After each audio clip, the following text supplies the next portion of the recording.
Bismillah, alhamdulillah, wassalatu wassalamu ala rasulillah wa ala alihi wa ashabihi wa man walah. Amma ba'd. Assalamu alaikum wa rahmatullahi wa barakatuh. Alhamdulillah, we continue with our hadith from last night regarding the young boy and the scholar and the magician. So we mentioned that when the young boy managed to defeat this beast upon making dua to Allah Azza wa Jal for guidance, he then went to the scholar and he said to him, this is what happened. And the scholar said to him that you've reached a level that's superior to me, but you can expect that Allah Azza wa Jal is going to test you. And so what happened was the boy began to heal people. People who were blind, born blind, and lepers would come to him and he would cure them. So his reputation spread. And one day, one of the courtiers, meaning the advisors of the king, the same king who had this magician, he came to this boy, said to him that I've heard that you can cure people. So if you cure me, all these things that I have with me of gifts and so forth will be yours. So the boy said, I myself do not cure anyone. It is Allah Azza wa Jal alone who cures. And this is the basis of our belief as well, that nobody has the power to cure except Allah Azza wa Jal. We have medication, which is a sabab. We have ruqah, people who do ruqyah and recite on others. Again, they are not the curers. Allah Azza wa Jal is the one who cures.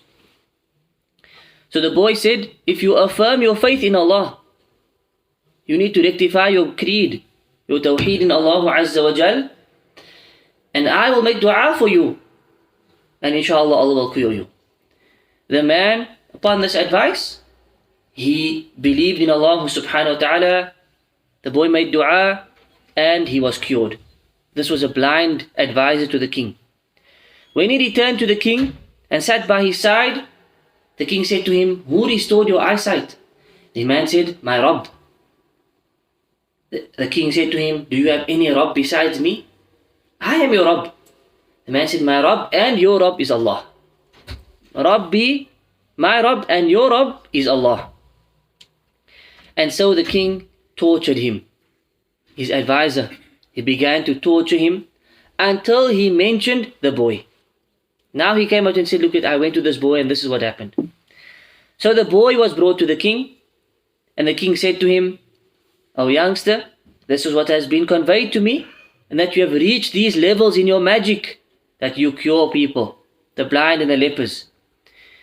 The boy said, I do not cure anyone. It is Allah Azza wa Jalla alone who cures. And so the king took him and began to torture him.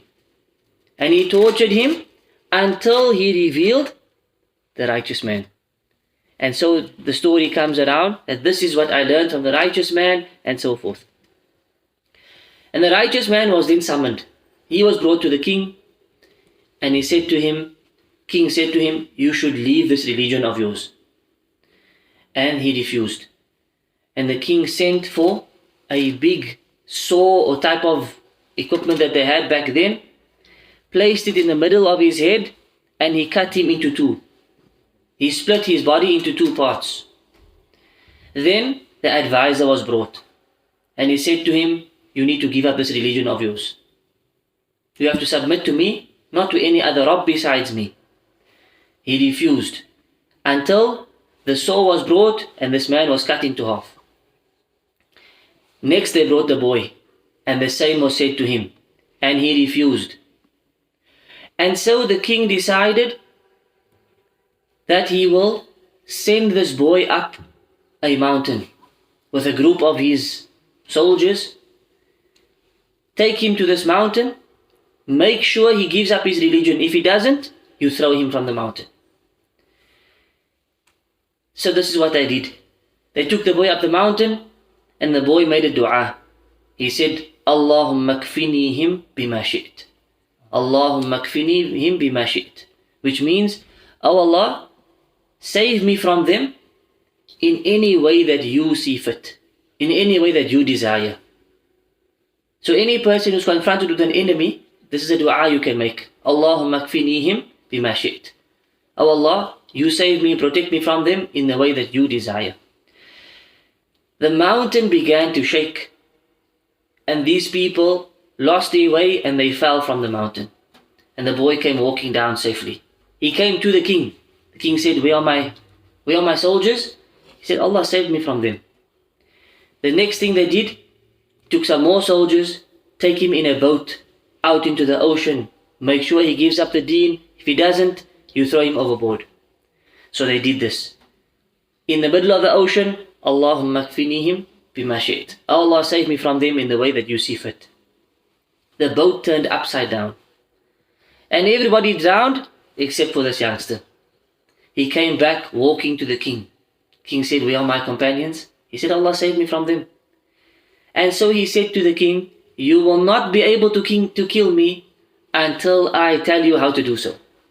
I will show you how to do so.